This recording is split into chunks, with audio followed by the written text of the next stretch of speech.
नमस्कार विद्यार्थियों। आर्ष काव्य महाभारत जो कि शतसाहस्री संहिता के नाम से प्रख्यात है, उसी के अंतर्गत उद्योग पर्व के प्रजागर अंश में 33 से 40 कुल 8 अध्यायों में विदुर नीति का वर्णन है। अध्याय 34 और 35वां स्नातक तृतीय वर्ष के पाठ्यक्रम में निर्धारित है। श्लोक संख्या 1 और 2 हम पढ़ चुके हैं। 34वें अध्याय का तीसरा श्लोक हम अभी पढ़ेंगे।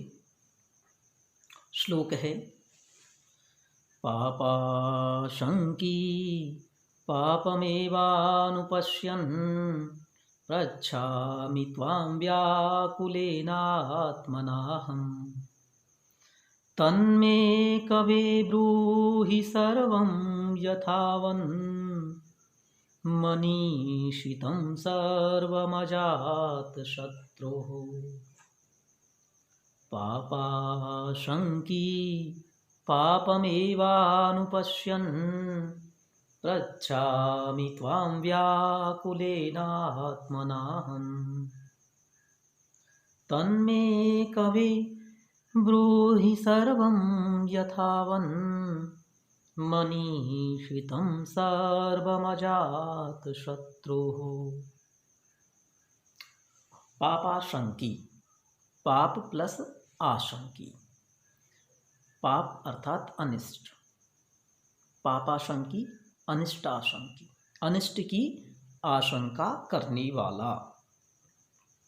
पापम एवानुपश्यन्, पापम एव अनुपश्यन्, अनिष्ट को ही देखता हुआ। पृच्छामि, पूछता हूँ।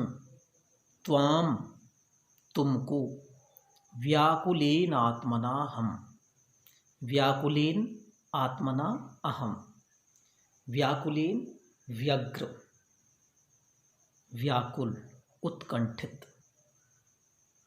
या व्यग्र चित्त से। अहम मैं, तन में, तत् यानी उसको, मैं यानी मुझे, कवे हे क्रांत दृष्टा या हे विद्वान। सर्वम सब कुछ, यथावत यथावत उचित प्रकार से, मनीषितम अभीष्ट, सर्वम सभी बातें, अजात शत्रु युधिष्ठिर की। तो यहाँ पर सीधी सी बात यह है कि धृतराष्ट्र कहता है कि पाप की या अनिष्ट की आशंका करने वाला मैं अनिष्ट को ही देखता हुआ व्याकुल चित्त से तुमसे पूछ रहा हूँ कि हे विद्वान, युधिष्ठिर के लिए जो कुछ अभीष्ट है उस सब कुछ बात को मुझे उचित प्रकार से कहो। चोर के मन में सदा भय और आशंका रहती है, उसी भाव को यह श्लोक व्यक्त कर रहा है। धृतराष्ट्र जो कि पुत्र मोह में फंसा हुआ है पूरी तरह से,